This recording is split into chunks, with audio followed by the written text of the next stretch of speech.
Okay, this is John Ellingson interviewing Don Ellingson on November 2nd, 2003. Um, so let's go ahead and start with the first question. What's your full name? Donald Fay Ellingson. Okay.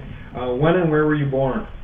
I was born on April 18th, 1924, in a farmhouse on southeast of Poplar Grove, where Stan Johnson now lives. It's the same farmhouse that my father was also born in, but the building's no longer there when Stan Johnson bought the farm from my dad, why he tore down the house and put up a new one. But I remember it distinctly. I lived there till I was 10 years of age, and that's long enough to remember quite a bit about a house.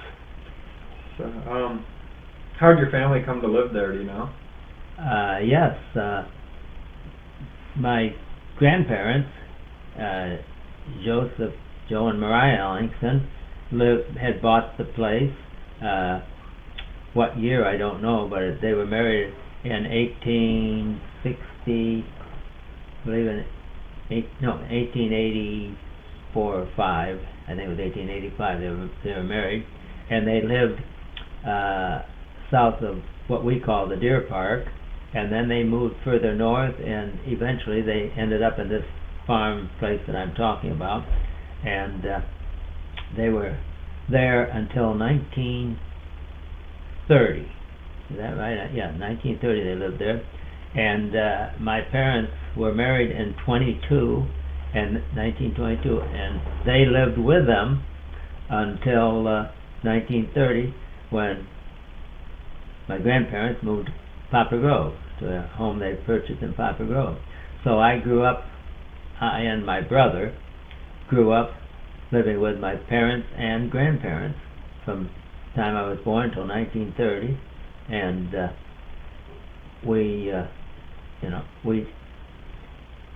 it worked out fine. There might have been some friction, but at least I didn't know about it.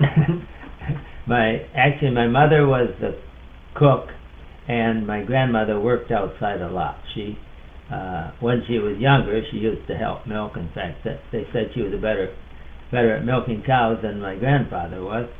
But she did a lot of gardening. She had geese and chickens and ducks and so on. And so she was pretty busy outside. Of course, she'd help some inside. I can remember, for some night if we were going to have popcorn, why my grandmother always made the popcorn. My mother did. Made it on top of a cook stove. And my brother just loved popcorn, so we had popcorn quite often. Okay. In that first house you lived in, what do you remember about the house and the farm? How many rooms were there, and how many bathrooms? Did it have electricity? As far as bathrooms, no, it didn't have one. And so it had an outhouse out back? It had an outhouse. And as far as electricity, yes, it had a 32-volt Delco plant in the basement. And I'm not sure, but I think they had these batteries that this Delco plant charged up. And I think the batteries would last like a week or 8 days, something like that. And then when the lights started to get dim, why then they'd go down and start the kerosene engine that charged up the Delco plant. Kerosene engine ran the generator, and that charged these batteries. These batteries were big square glass containers. I don't know, you wouldn't call them dry cells, but anyway, they had a 32-volt charge, and it ran the lights in the house. And of course, that's the only thing you had in the house at that time. They didn't have toasters or just lights. Just lights. And but as long as you can remember, there was electric lighting. There was electric Delco plant there until years later, after we had left there. Why then they got the power line through there and had regular lights like we have today. But I grew up with a Delco plant, you would say, which we had lights, and they didn't have lights in any other buildings on the farm. In the barn they had lanterns and so on out of other houses, but in the house we had Delco lights. And when we left there in March of 1934 to move where we live today. Why, we moved into a house and into a farm, I should say, with no electricity. That was my only experience with lamps and living that a little more primitive style. I mean, because we'd always be able to flip a switch to have lights, and then we had to light lamps and lanterns, and it was a different world. But it only lasted till later that summer, why we got the utility company got a line up to us, and we had electricity. But in the barn, my dad had a dealer valve milking machine and the pump, the motor that ran the pump, also had a generator, and they had lights in the barn when they were milking.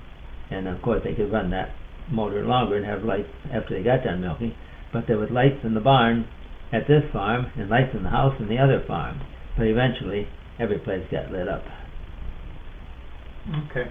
Do you remember going over to friends' house? Did most of them have electricity, or do you remember that? No, I don't specifically remember, but I do know that most of them didn't have electricity, because Delco plants were not that common. I mean, my grandparents got it. When they got it, I don't know, but they had it when I was born in 24, and they probably had it many years before that. I don't know. In fact, where we moved to and where we live now, once upon a time they had a Delco plant there also, because the remains were there, and the house was wired, but by the time we moved there, it was long gone, and we had lamps until we got the high line in.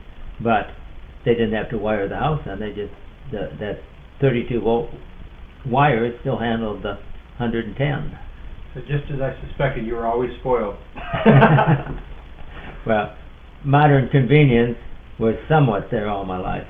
Now, okay, if there was an outhouse, was there any running water in the house, or did you have to go out to a pump? At the house where I was born, we had a cistern which was filled from the eaves on the house, and so we had soft water in the house because there was a pump, and the kitchen sink was in the corner, southeast corner of the house, and there was a pump, a hand pump there, and you could pump up soft water from the cistern, so you had soft water to wash with. You could take it to heat, put it on the cook stove to heat it for washing your hands or washing clothes or whatever. When we moved to where we are today, it was a little bit more unique. We also had a cistern and soft water pump, but it was in the basement with a pressure tank, and it would pump up pressure, and so we had running soft water in the well, it was actually in the back kitchen. It was half of our kitchen today was once two parts, and in the back kitchen we had the running water, both hot and cold, because the soft water system and pressure tank was hooked to a line that ran through the cook stove. And when you had heat in the cook stove, which you did always in all winter and fall and spring, and in the summertime, if you wanted hot water, you'd also have a fire in the kitchen stove. Anyway, that heated the water, and you had hot water night and day, hot soft water for washing night and day. And in this back kitchen, there also was a bathtub with the hot and cold running water.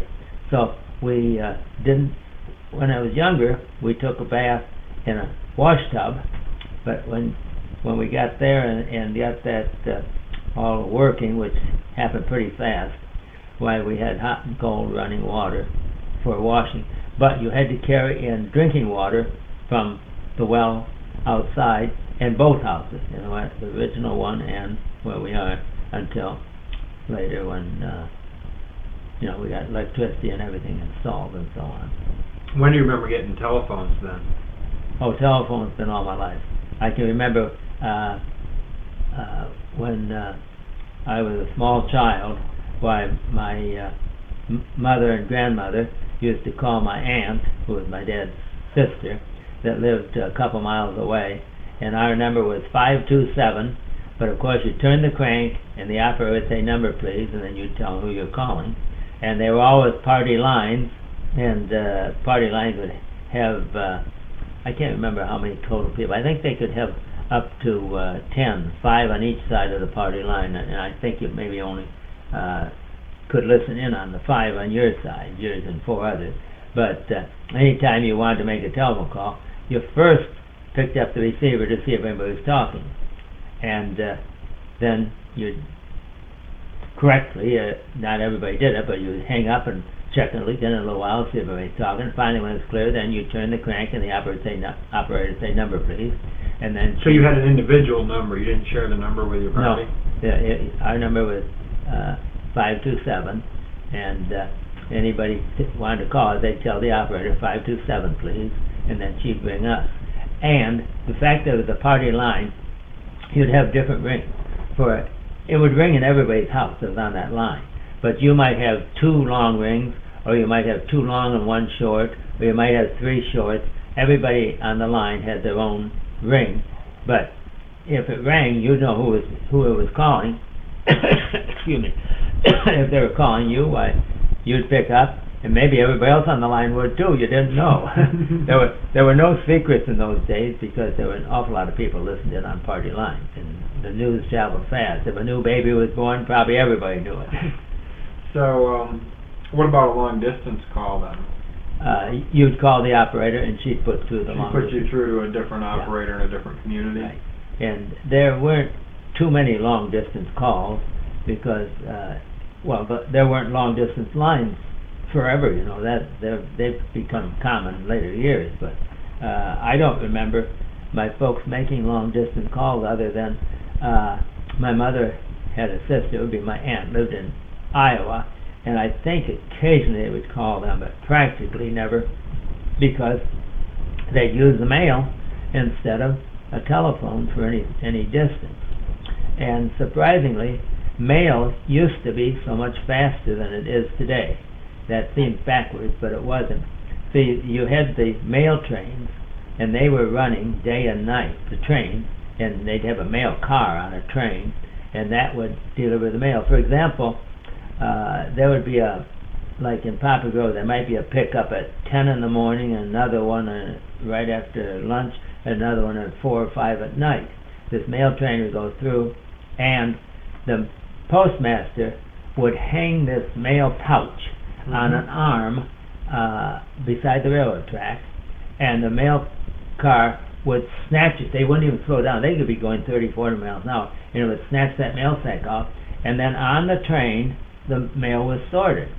And it was possible for my aunt in Poplar Grove to write a letter in the morning and put it in the mail, and my aunt in Chicago would get it that afternoon.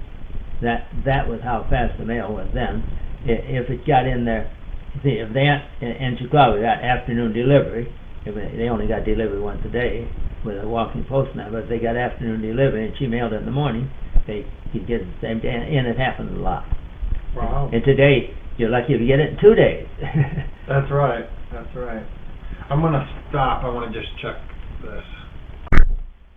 Okay, I've got one more question about the first house. Is there anything, special items that you remember about that house? Yes, there's something very special I remember.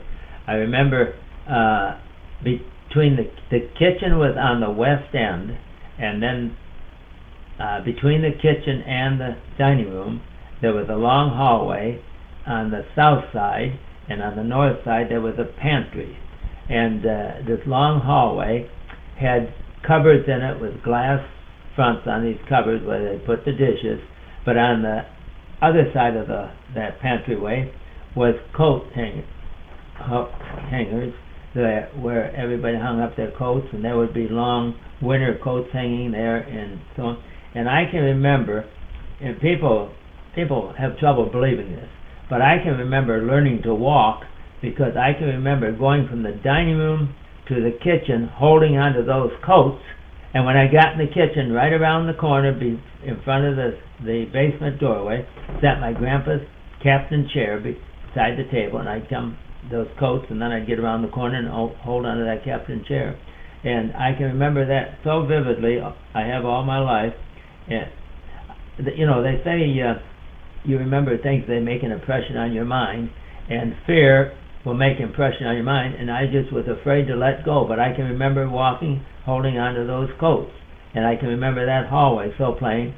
The kitchen had a rather high ceiling, because there was there was an attic over it, but no upstairs living over it, so it was higher ceiling, and the dining room had an upstairs over it, but it was especially low ceiling in the dining room. In fact, today most people would consider it ridiculous, that low ceiling, and I'm of the opinion that Matt probably would bump his head on that low ceiling in that dining room. It was really low. And then that would be in the middle of the house, and then on the east end of the house, on the southeast corner was the living room or parlor, and the northeast corner was the downstairs bedroom. That was the guest bedroom, and the stairway went up out of the dining room, but it went towards the kitchen. Actually, it was between that hallway I was referring to and the pantry, the stairway going up. And at the top of the stairs was a railing around, otherwise there'd be an open stairway when you got up there, but there was a railing around it. And the stovepipe for the heating of the downstairs came up through that room right near the railing around the stairwell. And then there was also a bed in there, and that bed was where my grandparents slept. And then the next room, which was also over part of the dining room, that's where my brother and I slept. And then when I mentioned the parlor and the downstairs bedroom, they were higher ceilings, and you took 2 steps up to get to the 2 other bedrooms upstairs, and out of the middle room where my brother and I slept. And those higher 2 bedrooms, my folks slept in the one to the right, and the one to the left was for hired help. So everybody, not everybody, but my parents or the hired man would have to go through my brother and I room to get to downstairs. They'd have to go through my grandparents' bedroom to get downstairs. But it still was a unique house, and I'd love to gone through there with a movie camera before they tore it down, but I didn't know they were tearing it down.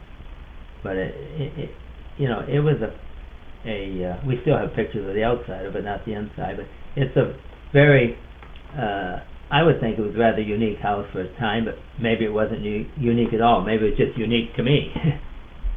But I have a lot of memories of it. Like I said, I lived there till I was 10 years old, so I had quite a few days and nights to remember it by. I'm guessing that the walking and holding onto the coats was your earliest childhood memory then? Definitely, definitely. And I probably don't remember anything for a year after that, because they say you don't have too many memories till you're 2 years old, but I wasn't 2 years old when I learned to walk. I was normal age for learning to walk was probably around a year of age, but I do vividly remember learning to walk through that hallway. Okay. Can you describe the personalities of your family members then? Oh boy. I guess I'd start out with saying my dad was considered a quiet person, and he wasn't quiet around me. Your family is not nice and quiet, but the relatives always referred to my father as quiet and smiley and that, but not saying much. And my mother was more outgoing, and my brother again was quiet, and I wasn't considered quiet. But my brother in school, he was a good student, but he wasn't real forthcoming in that. But all I can say is he was considered to be a quiet person.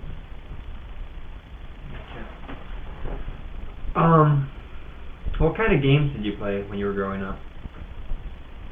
I don't remember too many games. I remember in school we played softball, and we played ante-I-over, and I'm sure a lot of people today don't have no idea what ante-I-over is. But anyway, we would you'd choose up sides and throw the ball softball over the schoolhouse. And then you would run, after you caught the ball on your side, you would run around to the other side. Half would go one way and half would go the other way around the schoolhouse. And one person only, of course, would have the ball, and as many people as they could touch with that ball would have to join their side. And you were trying to accumulate all the kids on your side, and it would seesaw back and forth. But it was a pretty active running game, and then as soon as you got all you could, why then you'd start over again, and you yell, "Annie-I over," and throw the ball over the schoolhouse, and the other side would have their chance, back and forth over the schoolhouse. And of course, occasionally the ball would end up in the bell tower of the school, and then you wouldn't have that softball anymore. But and of course they played tag. Tag was a common thing. You know, you're it, and then as soon as you touch somebody, now you're it. But those are the two main games. When I was a little older, I remember kids would get a little steel wheel, probably 8 or 10 inches diameter. I don't know what they came off, but anyway, then they would take a piece of lath and put a piece of lath, maybe 3 feet long, and get a cross piece about a foot long and nail on the bottom of it, and then you'd run around pushing that wheel. It was quite a challenge, but those are probably the main three or four things I remember. Did you have any other toys? Yeah, we had some toys, but we had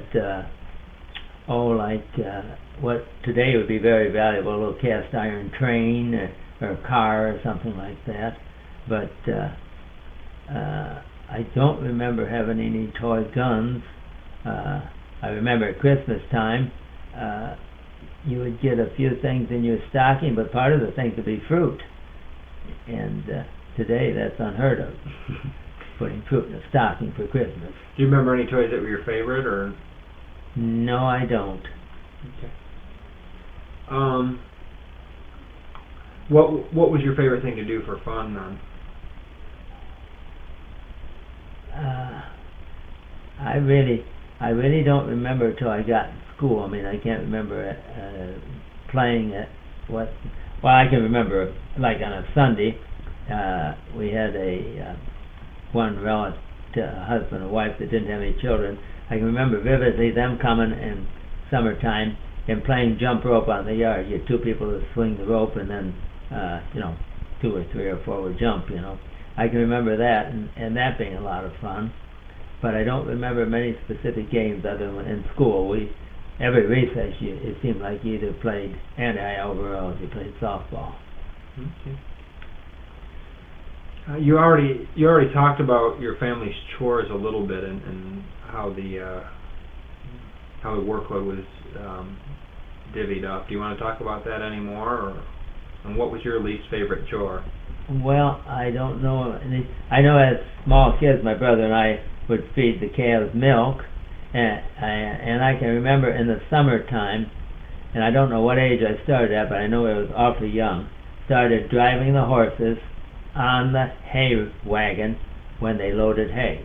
They'd be a flat rack with a standard in front and back, and then they hooked the hay loader behind the wagon, and the horses and the wagon would straddle the windrow of hay, and the hay loader would pick it up and bring it up and drop it on the wagon, and either my dad or the hired man would be loading the wagon, and either my brother or I would be driving the team, and the front standard had probably like 4 crossbars on it, and you'd be standing on those crossbars, and probably you'd be standing on the one next to the top, and the top one would be balancing you from going forward, and the reins you were holding of the horses would keep you from going backwards, and pretty soon the hay wagon would be getting full, and you'd be covered with hay. In fact, they could have it 3 feet over your head, and you'd be in that little pocket, and when you got done, you'd stop, and they'd pull you out of there, and up on top of the load of hay, and ride home with them. Sometimes they just reach down and get your hand and pull you up out of there. I don't remember crawling out particularly, but I can remember one, I still remember one particular day. It was a hot summer day, and I mean really hot summer day. And when you have that hay packed around you on a hot summer day, it's awfully hot. And I can remember wishing, oh, I just wish it would snow just for a few seconds to cool it off. You know, I wasn't looking for a snowstorm, but I was hoping for some cooling off because it was a hot summer day. And, you know, that's kind of dreaming, but kids can do that. You talking about feeding the calves milk. Did you always feed them whole milk, or did you have a cream separator or anything? No, yes, they had a cream separator. I don't remember anything about it. I just know we had one. In fact, I don't remember using it unless there was an unusual occasion, like maybe a milk strike, or get some milk back, a can of milk back from the factory or something like that. But it was practically never used. But before my time, naturally they had cream separators and used them, and we still had it around when I was there. But no, I don't remember. Whole milk, and we did have powdered milk. I remember on occasion mixing up powdered milk and warm water for calves, but basically it was all whole milk.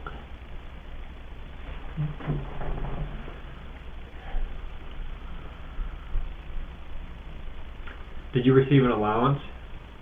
Not when I was a small kid, no. No. In fact, the only money you saw, maybe for your birthday, your grandparents would give you $1, and maybe somebody else would give you 50 cents or $1, but that's about the only money you saw. At that time, to go to a movie, it cost 10 cents, and usually you went with your parents. In fact, I remember it was quite common. The stores were open on Saturday night, the only night of the week they'd open. They'd probably open till 10 o'clock or something like that.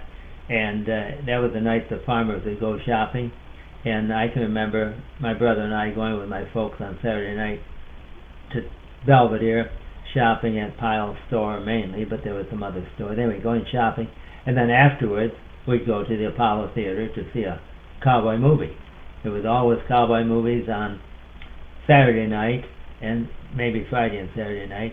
And then on Sunday and Monday night, it would be a special movie, more like I was going to say We See Today, but more like Gone with the Wind or something like that. But Gone with the Wind come much after what I'm talking about. So did you spend your money, or did you sometimes save it? Oh, we saved money. We had a piggy bank. It wasn't a piggy bank. It was a bank, a little metal bank that the bank gave out, and they had the key to it. You'd put your money in that, and then you go to the bank, and they'd open it and put it in your savings account. But it was small potatoes compared to today. What was school like for you as a child? Well, school was, to begin with, kind of an interesting situation. My brother started school when he was 6 years old. He started in September, and he became 6 in November, so he was basically 6 years old when he started school. And I was 17 months younger, and I was born in April.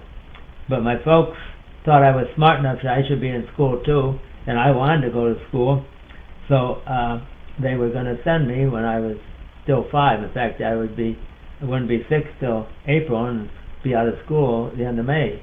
So most of my first grade I'd be 5 years old. But the teacher wouldn't take me. She said I had to be 6 years old. That was Ray School, which was a mile northeast of where we lived. But there was another school called Oak Grove School on the Poplar Grove Road, which was probably a mile and a half or maybe closer to 2 miles southwest of us, and that teacher said she'd take me. So my folks transferred my brother and to that school, and I started there in first grade.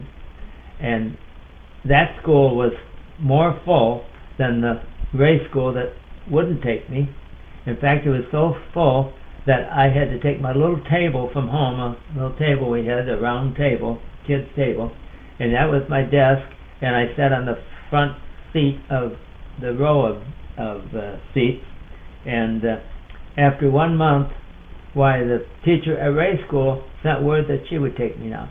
So then after 1 month, we transferred to Ray School, back to where I should have started if I was going to start anyway, but because of my folks' opinion, in the situation that they arranged, I started at Oak Grove School for 1 month, and then we moved back home. And I can remember when we left Oak Grove School, my father was baking hay and hauling it home with a team of horses from right almost beside this Oak Grove School, a quarter mile back in the field.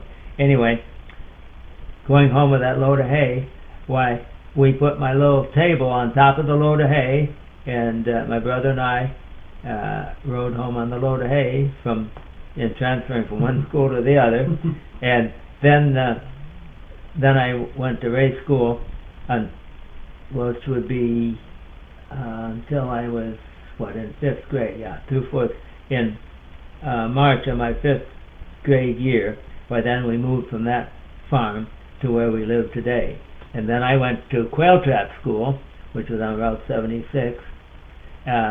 Went there the rest of 5th grade, 6th and 7th. And then when I got to 8th grade, then my brother was a freshman in Poplar Grove School. So my folks transferred me to Poplar Grove for grade school for 8th grade, because my brother was, as a freshman, there was no driver's license then, my brother as a freshman was driving to school and I was riding with him. I was in 8th grade and he was a freshman.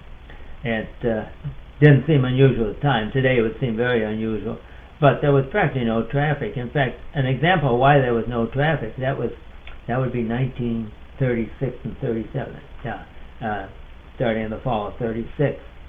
At that time, my brother and I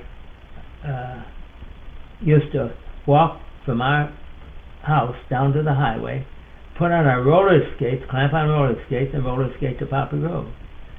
That would sound like suicide today, but we probably didn't see any cars. I mean, it was new. The highway had been built, I think, in 1932, and we moved there in 34, and this was from 34 on for a few years that we roller skated on 173, and there was just no traffic. But it was blacktop?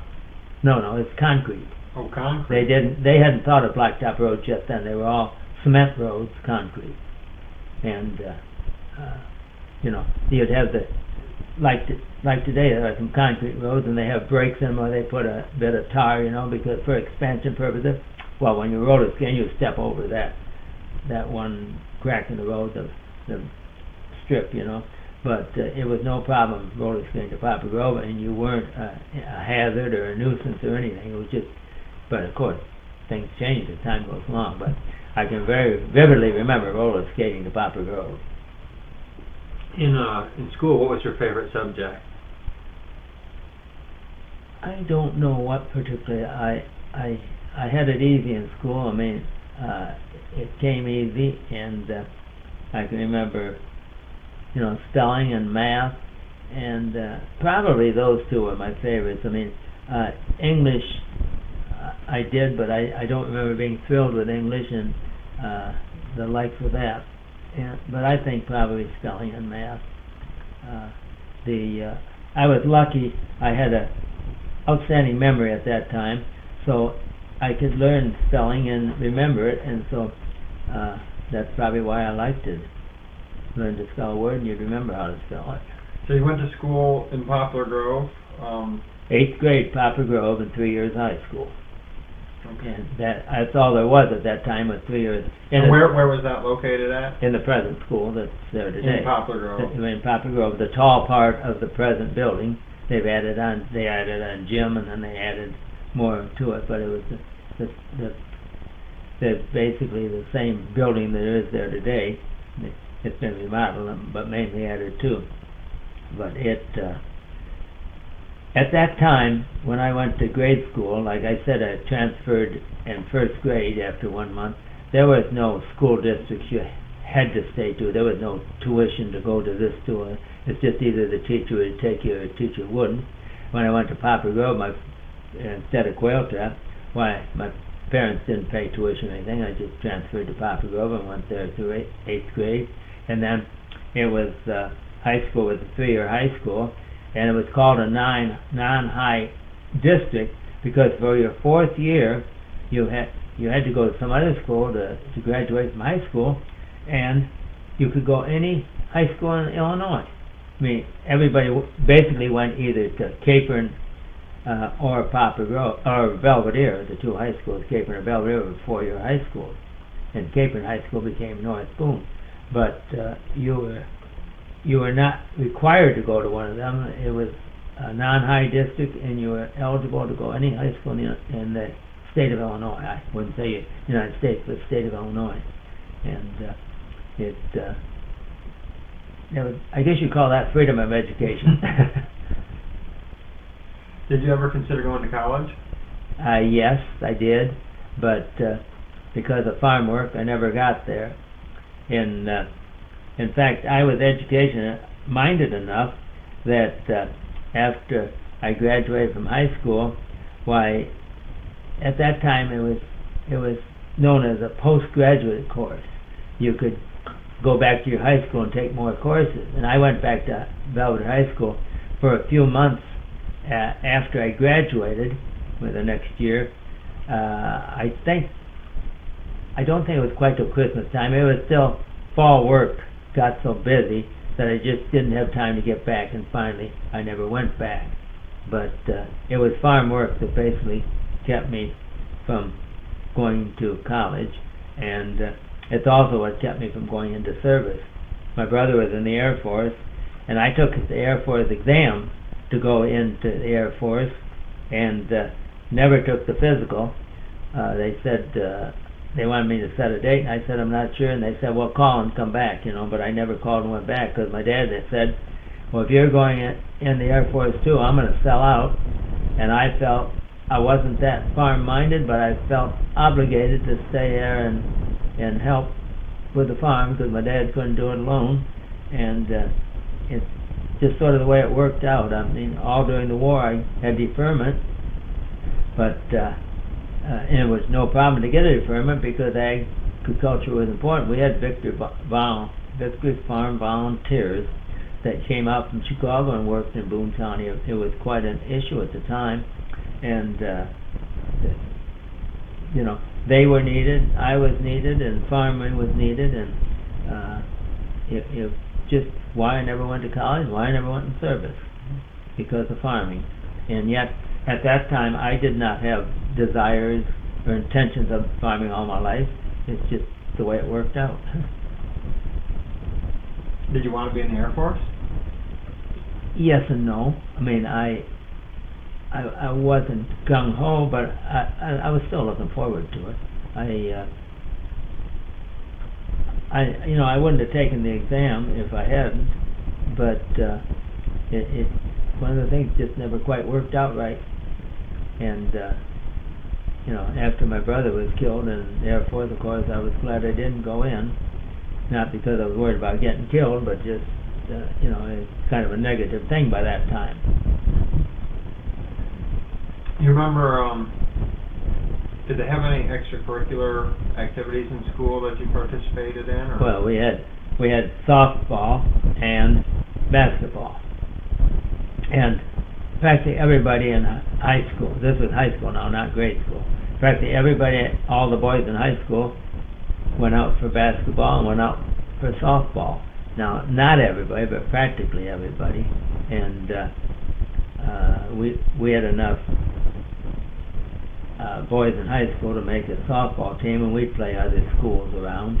And in basketball, of course, you had more than enough, but you might have 10 or 12, 15 boys on the team. Of course, only 5 were the starters, but it was available, I guess you'd say. In fact, and about the only thing there was, so that's what everybody did. And the games were always at night, and practice was always at night. You'd go home and do your chores and then go back for practice. It wasn't after school practice hardly ever.